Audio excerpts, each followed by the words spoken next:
Hello students, इस video में हम सॉल्व करेंगे HCV chapter 9 centre of mass, linear momentum and collision. Exercises की यह है प्रॉब्लम नंबर 1। बहुत ही आसान है और यदि आपको भी ऐसा लगता है कि अरे इसमें क्या रखा है तो फिर इसको बड़ी जल्दी सॉल्व करने की कोशिश करनी चाहिए। तो यदि सवाल आसान है तो फिर हमको ये चेक लगाना चाहिए कि कितने कम समय में हम इसको सॉल्व कर सकते हैं। 3 particles of masses 1, 2 and 3 kg are placed at the corners ABC respectively of an equilateral triangle ABC of edge 1 meter। edge मतलब साइड, किसी इक्विलेटरल ट्रायंगल जिसकी साइड 1 मीटर है, उसके वर्टाइसेस या कॉर्नर्स ABC पर ये 3 मासेस रखे हुए हैं। तो पहली जो गलती होती है वो क्या कि हम ध्यान ही नहीं देते कि ABC पर कौन कौन से मासेस हैं। हम अपने हिसाब से कॉर्नर्स को नेमिंग कर देते हैं उनका और उठ पटांग कोई भी मास वहां रख लेते हैं। तो ये ना करते हुए यहाँ बोला है ABC पर रेस्पेक्टिवली ये 3 रखे हुए हैं। मतलब A पर प्लेस्ड है 1 kg, B पर प्लेस्ड है 2 kg और C पर है 3 kg। और एज या साइड है 1 मीटर। हमको लोकेट करना है सेंटर ऑफ मास। तो मैंने यहाँ क्या किया है, मैंने जो आंसर है पीछे आंसर की में जो आंसर है उसके हिसाब से ABC को अरेंज किया है कॉर्नर्स पर। तो आंसर मैच करने के लिए ये है, मान लो A पर रखा हुआ है कितना 1 kg, तो ये मास हो गया 1 kg।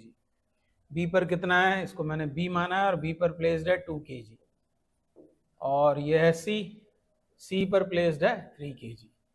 तो ये हो गए तीनों मासेस। अब A को मैंने ओरिजिन बना लिया। तो ध्यान ये देना है कि जरूरी नहीं है कि आप A को ही ओरिजिन बनाओ, आप किसी को भी बना सकते हो, पर सबसे ज़्यादा सूटेबल यही है। तो A को मैंने बना लिया ओरिजिन कोऑर्डिनेट सिस्टम का और इसको मान लिया मैंने एक्स एक्सिस। तो एक्स एक्सिस हो गई, ये वाई एक्सिस हो गई और इसके कोऑर्डिनेट्स क्या हो जाएंगे 0 0। तो तीनों मासेस XY प्लेन में है। तो सेंटर ऑफ मास इस सिस्टम का, उसके कोऑर्डिनेट्स हो जाएंगे XCM और YCM। मतलब 2 कोऑर्डिनेट्स हमको निकालने हैं, ZCM निकालने की जरूरत नहीं है। मतलब सेंटर ऑफ मास भी लाई करेगा XY प्लेन में। तो इसके कोऑर्डिनेट्स आ गए 0 0। इसके क्या कोऑर्डिनेट्स होंगे, तो ये एज कितनी है, एज मतलब साइड, वो कितनी है 1 मीटर, यानी X कोऑर्डिनेट इसका 1 हो जाएगा और Y कोऑर्डिनेट 0 हो जाएगा। तो इसके कोऑर्डिनेट्स हो गए 1 0।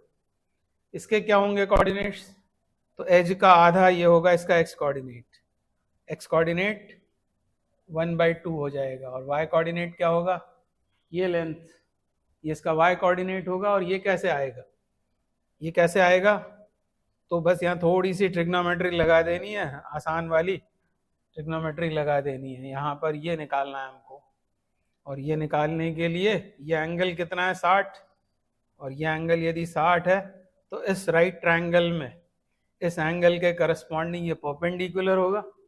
और परपेंडिकुलर होता है हाइपोटेन्यूज साइन थीटा, मतलब 1 sin 60, sin 60 √3/2, यानी इसका y कोऑर्डिनेट हो गया √3/2। तो सबसे पहला काम क्या करना चाहिए, अब ये सिस्टम ऑफ पार्टिकल्स वाला सवाल हो तो एक किसी को ओरिजिन बनाना चाहिए, कोऑर्डिनेट सिस्टम अज्यूम करना चाहिए, फिर तीनों के कोऑर्डिनेट्स निकाल कर अब फॉर्मूला लगाना है बस। XCM फॉर्मूला आप जानते हो क्या होता है, m1 x1 plus m2 x2 plus m3 x3 upon m1 plus m2 plus m3। अब m1 कितना है, ये है 1, और कोऑर्डिनेट कितना है उसका 0, 1 इंटू 0, इसको लिखने की जरूरत नहीं। 2 इंटू 1 तो 2 आ जाएगा। फिर तीसरा ये है 3 इंटू हाफ, मतलब 3/2 एडिशन में। और नीचे आता है टोटल मास, भले उसका कोऑर्डिनेट 0 हो पर मास तो 1 प्लस 2 3 प्लस 3 यानी 6 होगा ये। और ये कितना हुआ न्यूमरेटर में 4 और 3 7, 4 और 3 7, और नीचे आ जाएगा 12 यानी 7/12 मीटर। ये हो गया सेंटर ऑफ मास का X कोऑर्डिनेट। और Y कोऑर्डिनेट क्या होगा, तो m1 y1 plus m2 y2 plus m3 y3 upon m1 plus m2 plus m3। वो तो 6 है ही नीचे, addition of all the 3 masses.